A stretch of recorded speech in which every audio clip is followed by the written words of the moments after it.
All right. Welcome to another edition of Shabbat Lounge. This is Matt today, flying solo, and just wanted to thank you for stopping by.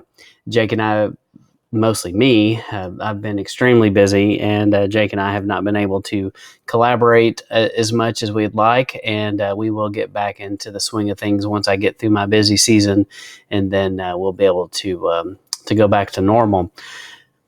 But as I was driving around, I had some thoughts and I kind of recorded them, and I wanted to share with you these thoughts. We've been studying in the Torah portion about the tabernacle.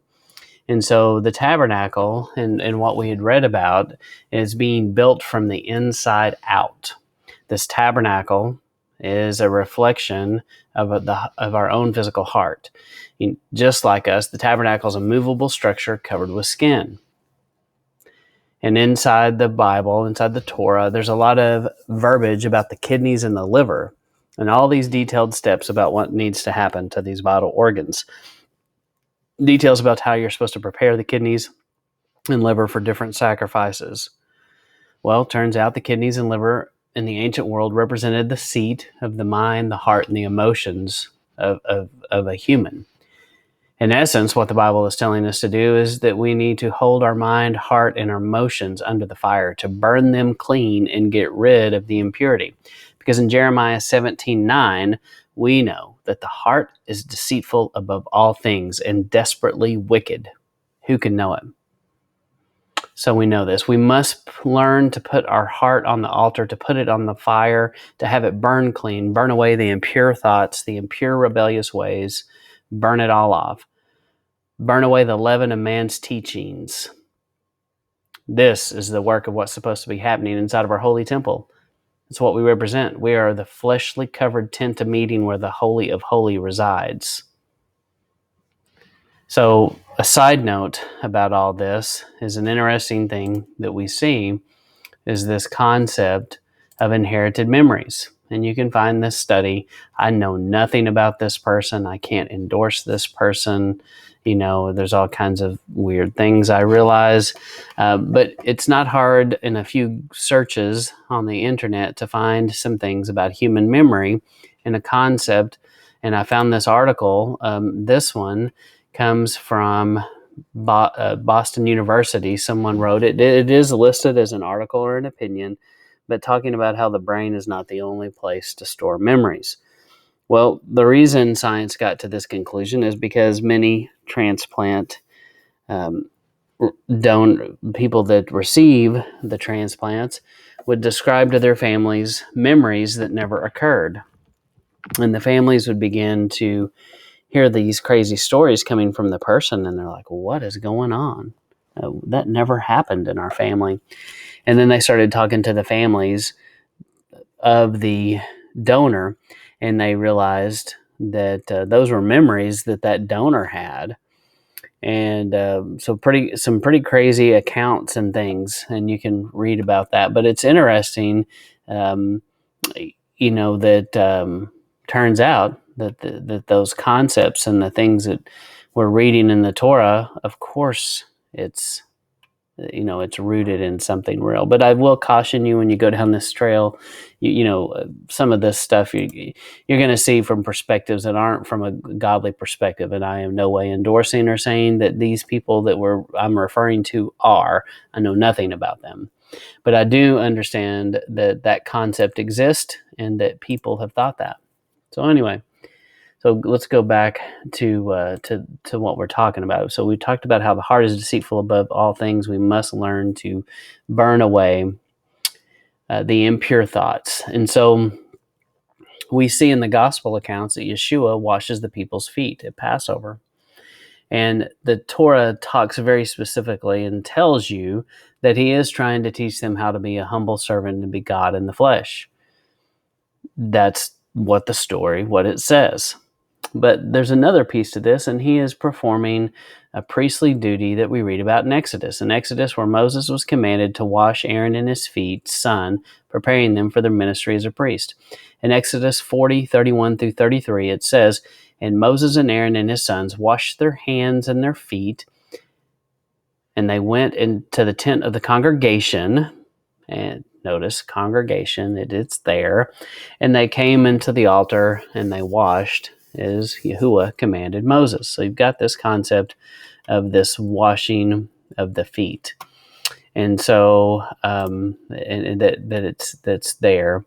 And so, this concept of where Yeshua washes his disciples' feet, it wasn't just about cleanliness. It wasn't just about that's just what they did. Yes, it definitely was what he was showing them, how to take care of each other and how to be a servant. It just flat out says that, and so you can't argue with that. But there is a concept of that he is preparing them for priestly duty. So there's a lot of concepts. If you go look at even the laver, and it's this concept of being washed and being cleansed, and even in John 13:10 and Ephesians 2:6, this concept of being sanctified and washed and cleaned. So definitely there. So the disciples definitely knew this story in ways maybe we don't. He's preparing his disciples to be his holy priestly nation, to go out to do their priestly duty. He is preparing them to teach others about the principles learned in the Torah, the principles found in sacrifice. We must learn to deal with our own thoughts and emotions, learn to set them on fire and to burn away the impurities, to get rid of the leaven of man and get back to the commandments. Get back to knowing what it means to live a holy and set-apart lifestyle. They lived in a free republic, much like our own. And that free republic did not want to hear about how it was bad and wrong to indulge in the fleshly things they enjoyed. They liked their life. They liked what they did. It felt good. They did it. So they didn't really want to hear about the things they weren't supposed to do, things they weren't supposed to eat, things they weren't supposed to go. And so a lot of comparisons to the world we live in. People don't want to be told these things. So definitely a connection between Moses washing the feet and Yeshua washing the feet. Just go look up all the different passages where feet are washed, and it starts all the way really with Abraham, and he washes the feet of the people that come to see him, to tell him some news. So go look that up. But he wants us to be a holy priesthood, a holy set-apart nation. And so we must learn to teach our children that it's okay to be different from the rest of the world. In fact, we want this. The world seems to be going out of its way to conform, to be like everyone else. And it's almost like a form of brainwashing where there's so much pressure on you to conform to the mask, to conform to, to different medical procedures and things. Just there's a lot of pressure to do and be like the world around you and to not be weird. You must obey kind of thing. Which is definitely interesting. And so it makes me think of Daniel. We need to learn to be able to stand firm in the faith. And what we see in Daniel, so let me switch over here. What we see in Daniel is this. We see in Daniel that, if you look up some of the concepts, Daniel lived in a time after 586 BC. In 586 BC, the temple gets destroyed and burned. People get taken into captivity. Daniel and the people around his boys, if you will, they were dragged along with him. And so, but there was a concept that existed way before this. And so at the dedication of the temple in 1 Kings 8:3, Solomon says, this is the NIV, he says, may the whole thing, let's see, it says, when the people of Israel have defeated by an enemy because they've sinned against you, and when they turn back to you and give praise to your name, praying and making supplication to you in this temple. So basically, in other words, the first part of this. It's this concept of, he basically is forecasting that, this concept of they are going to pray when they are removed and this temple is no longer here, and you'll eventually turn back to them, which is kind of interesting. You kind of need to study that out a little bit more. But in 1 Kings 8:35, he says, when the heavens are shut up and there's no rain because your people have sinned against you, and when they pray towards this place, Jerusalem, the temple, and give praise to your name and turn away from their sin because you have not afflicted them. That's 1 Kings 8:35. And so that happens in a couple of verses later. It's talking about this concept of what we are seeing in Daniel, where they are on their knees praying towards Jerusalem. There's some other scriptures here. Psalm 55:17 says, evening, morning, and noon I cry out in distress. So there's this concept of when they prayed. Acts 10:30, Cornelius answered, 3 days ago I was at my house praying at this hour at 3 in the afternoon. So Cornelius prayed at 3 in the afternoon. Acts 3:1, one day Peter and John were going up to the temple at the time of prayer at 3 in the afternoon. So there's this concept of Daniel praying at certain times, and these were the times. It is believed these are the times when the sacrifices happened in the temple. And since the temple was no longer having these sacrifices, it was holy and acceptable to pray, to not only pray, but to turn your face towards Jerusalem and pray. And so there was a prohibition, and Daniel was asked to kneel before the statue, and you probably know the story and all this, and he wasn't supposed to pray, but he continues to pray no matter what. And he did not care. And so he continued that tradition of praying. And so what does that have to do with anything? Well, this concept of praying and fasting. So Daniel also, definitely there's a period of fasting. And when you go through fasting, you're burning incense in the temple. You're burning the fat. You're burning the excess. You're burning the stuff you don't need, and you're laying it bare before the Father and burning away the impurities. Okay, well, that has a lot to do with what we're talking about here. And so Daniel, he was committed to doing these daily sacrifices in his own temple, if you will, his own tabernacle, and he understood that concept. And I hope and pray that we won't be deceived, because the times are changing, if you haven't noticed. But it's nothing new. This is just part of a cycle. And so many of you have been, like to watch the train wreck. And so we're all drawn to this craziness, and we're just like, I can't believe they're doing this. Did you hear this? Did you hear that this guy is doing this? Whatever. I mean, you can fill your mind with all kinds of stuff, and it could all be true.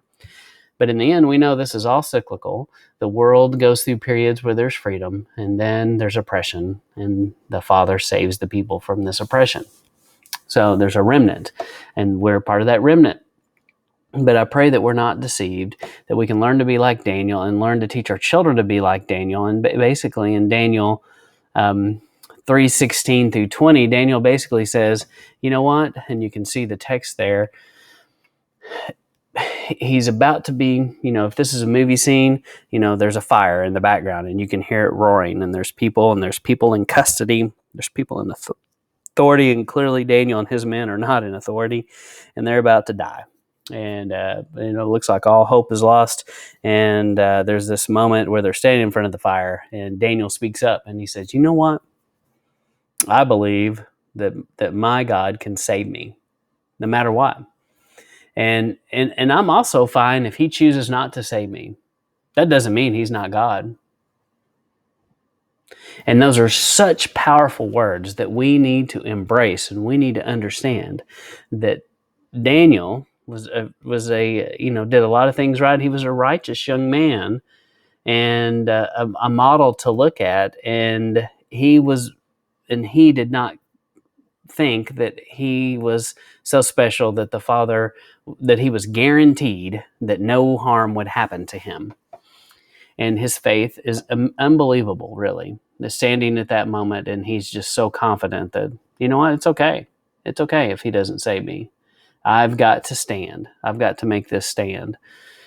And so I long for a day when our children can, and ourselves, when we can be strong and independent enough and confident in our Father that we can be like Daniel, because we may face that, and if we don't face it, our children will.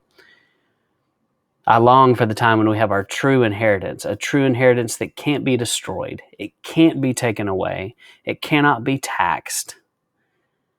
This inheritance is waiting for us, and we need to help and to get as many people to that inheritance as possible. So I just wanted to kind of leave you with those thoughts. Go back and look at Exodus 30, look at Exodus 40, look at John 13 about the washing of the feet, and look at Daniel 3 and look at Daniel 6 and these other scriptures that we talked about. So when it comes to all these things, I just encourage you to look at how these passages apply to us being a tabernacle, to us being the temple, and how we need to burn off our own thoughts, hearts, and emotions, especially as we enter into this Passover season. Some of you have started Passover. Some of us are about to start Passover.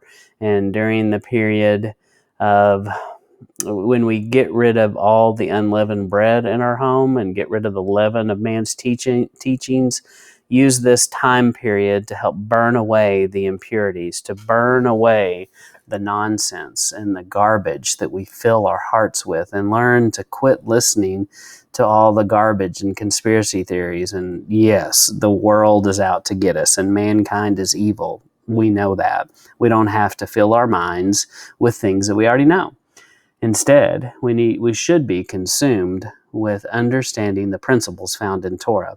And as I study Torah, I can't tell you how many doors it opens and how many things it helps me connect the dots, and how I can see so many of the things that we read and see and hear about in the New Testament and its roots and its origins, where and how it began. But once again, we don't claim to have all the answers here at Sabbath Lounge. We don't claim to be an expert or an authority or to be over anyone. None of those things. And we just want to try to help point people to the Father. And we appreciate you stopping by. We appreciate you listening. Your time is very valuable. It's just look at social media and the free things that they give us. That tells you that your time is worth billions of dollars. So time is extremely valuable. We do appreciate that you give this a like, a comment, subscribe, share. Please hit the like button, thumbs up, something. Do something, please.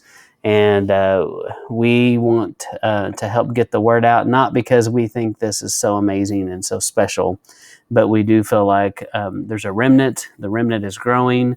Lots of people are seeking, and we just want to join you on that journey. And may the Father continue to bless you as you walk out and do His commandments. Thanks for listening to Sabbath Lounge.